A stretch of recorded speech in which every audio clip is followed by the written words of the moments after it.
महाराष्ट्राच्या राजकारणात सध्या एकच प्रश्न सगळ्यात जास्त चर्चेत आहे आणि तो म्हणजे दोन्ही शिवसेना पुन्हा एकत्र येणार का?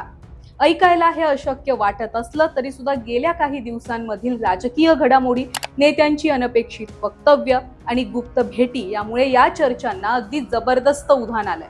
नेमकं काय शिस्त आहे महाराष्ट्राच्या राजकारणात? शिंदे गट आणि ठाकरे गट खरोखर जवळ येतोय की हा केवळ एक राजकीय डाव आहे? पाहूयात आजच्या व्हिडिओमधून. नमस्कार. भाजप आणि शिंदे गटामध्ये वादाची ठिणगी पडली ती छत्रपती संभाजीनगर जालना विधान परिषद निवडणुकीच्यामुळे. बघा, हक्काची जागा भाजपनं आपल्याकडे घेतल्यामुळे शिंदे गटाचे नेते अब्दुल सत्तार हे प्रचंड नाराज झाले. इतकंच नाही तर त्यांच्या मुलानं म्हणजे सुनील सत्तार यांनी थेट अपक्ष उमेदवारी अर्ज सुद्धा दाखल केला आणि महायुतीला आव्हान दिलं. याच नाराजीतून अब्दुल सत्तारांनी एक असं वक्तव्य केलं की ज्यामुळे महायुतीमध्ये भूकंप घडला. मित्र पक्षावर म्हणजेच भाजपवर थेट निशाणा साधत सत्तार असं म्हणाले की शिवसेनेचं मुंडकं उडवण्याचं काम मित्र पक्ष करताय.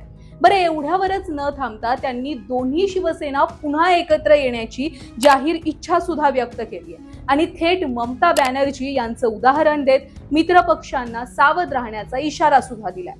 राजकीय विश्लेषकांच्या मते मोठ्या पक्षासोबत राहताना स्वतःची राजकीय ताकद आणि ओळख मिटून जाईल अशी भीती आता सत्ताधारी पक्षातील मित्र पक्षांना सतावतीये. आता बघा, सत्तारांच्या या विधानाला काही तास उलटत नाहीत तोच समृद्धी महामार्गावर एक मोठा राजकीय योगायोग आला. शिंदे गटाचे अब्दुल सत्तार मुंबईकडे चालले होते तर ठाकरे गटाचे विधान परिषदेचे विरोधी पक्षनेते अंबादास दानवे शिर्डीच्या दिशेने निघालेले होते. पण भर महामार्गावर दोन्ही सुद्धा नेत्यांनी एकमेकांच्या गाड्या थांबवल्या, बघितलं आणि एकमेकांची गळाभेट घेतली आणि काही मिनिटं अगदी चर्चा सुद्धा झाली. राजकारणामध्ये योगायोग काहीच नसतात असं म्हणतात. त्यामुळे या गळाभेटीनं राजकीय वर्तुळात चर्चा सुरू झाली आणि या चर्चेला आणखी खतपाणी मिळालं. या भेटीनंतर अंबादास दानवे यांनी सुद्धा एक सूचक वक्तव्य केलं. दोन्ही शिवसेना एकत्र येण्याबाबत सकारात्मकता दाखवताना ते असं म्हणाले की माझ्या एकट्याला दोन्ही शिवसेना एकत्र यावी असं वाटून काय फायदा आहे. दानवे यांच्या या एका वाक्यानं स्पष्ट केलं की दोन्ही बाजूंच्या कार्यकर्त्यांना आणि नेत्यांना एकत्र येण्याची इच्छा असली, पदाधिकाऱ्यांना एकत्र यावं वाटत असलं तरी अंतिम चावी ही मातोश्री आणि शिंदेंकडे आहे. त्यामुळे पक्ष नेतृत्व जे ठरवेल तेच होणार आहे. बघा, याच काळात नाशिकमध्ये सुद्धा एक पडद्यामागची घडामोड घडली जी जास्त चर्चेत आली नाही.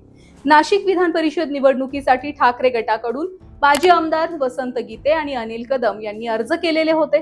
मात्र ऐनवेळी ठाकरे गटानं निवडणुकीतून माघार घेतली.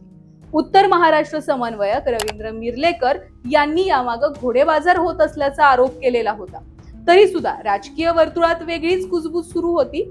ठाकरे गटानं पडद्यामागून शिंदे गटाच्या उमेदवारांना मदत करण्यासाठीच ही माघार घेतलीये असं बोललं जात होतं आणि त्यामुळे शिंदे गट आणि ठाकरे गट एकत्र येण्याच्या चर्चा आणखी वाढल्या होत्या. आता बघा, एकत्रीकरणाच्या या सगळ्या शक्यतांवर ठाकरे गटाचे खासदार संजय राऊत यांनी मात्र परखड भूमिका मांडली. राऊत यांनी स्पष्ट केलं की शिवसेना एकच आहे, दोन असूच शकत नाही. खरी शिवसेना तीच आहे जिथं उद्धव ठाकरे आहेत. शिंदे गटाला भाजपची शिवसेना म्हणत त्यांनी टोला सुद्धा लगावला आणि असा सुद्धा संदेश दिलाय की ज्यांना भाजपच्या राजकारणाचा वीट आला असेल त्यांनी मातोश्रीवर येऊन चर्चा करावी. म्हणजेच ठाकरे गट विलीनीकरणापेक्षा घर वापसीच्या भूमिकेवर जास्त ठामे. थोडक्यात शिंदे गटाला अजूनही मातोश्रीची दारं उघडी आहेत असंच राऊतांचं म्हणणं होतं.